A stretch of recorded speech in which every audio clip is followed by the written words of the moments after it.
大家好，歡迎收睇 GNG 生活日常。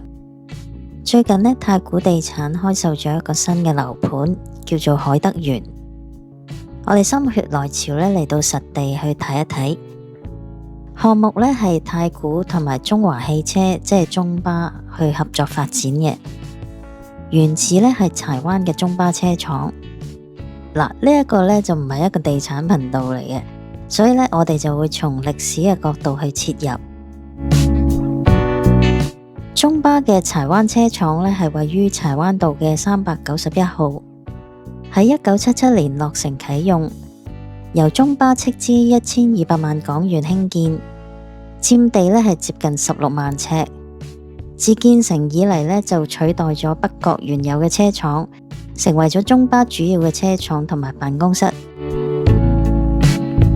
大樓呢係採用現代主義建築風格，以實用為主，冇太多嘅裝飾。車廠嘅面積呢可以容納450架雙層巴士，並且設有自動嘅洗車機。中巴喺1985年地鐵港島線通車之後呢，服務質素每況愈下，終於喺1998年失去咗獨佔半個世紀嘅港島巴士專營權。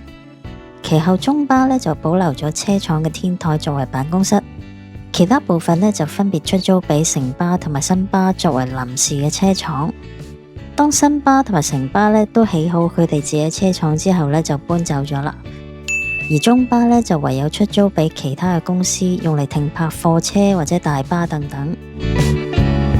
直至到2001年嘅5月，中巴終於獲得政府嘅批准，將車廠改為綜合發展用途。翌年亦都獲得城規會嘅批准，重建為4棟住宅大廈。但中巴因為市場不景氣，一直遲遲都唔啟動補地價嘅程序。更糟糕嘅係，其後社會環境改變，政府開始新增一啲發展密度嘅限制，防止再起屏風樓，令到中巴更加舉步維艱。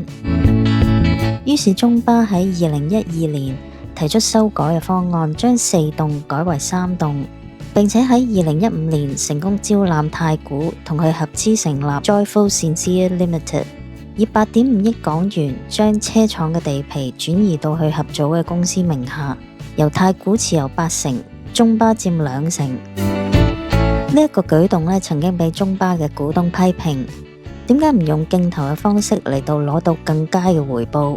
而中巴嘅解釋呢，就係因為地皮嘅用途條款苛刻，有人肯落搭呢已經謝天謝地啦。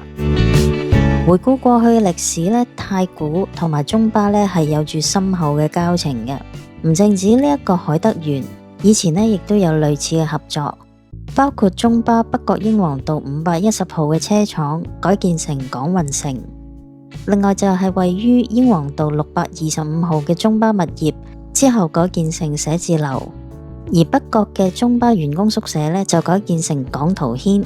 另外黃竹坑舊車廠呢亦都改建成 South Island Place。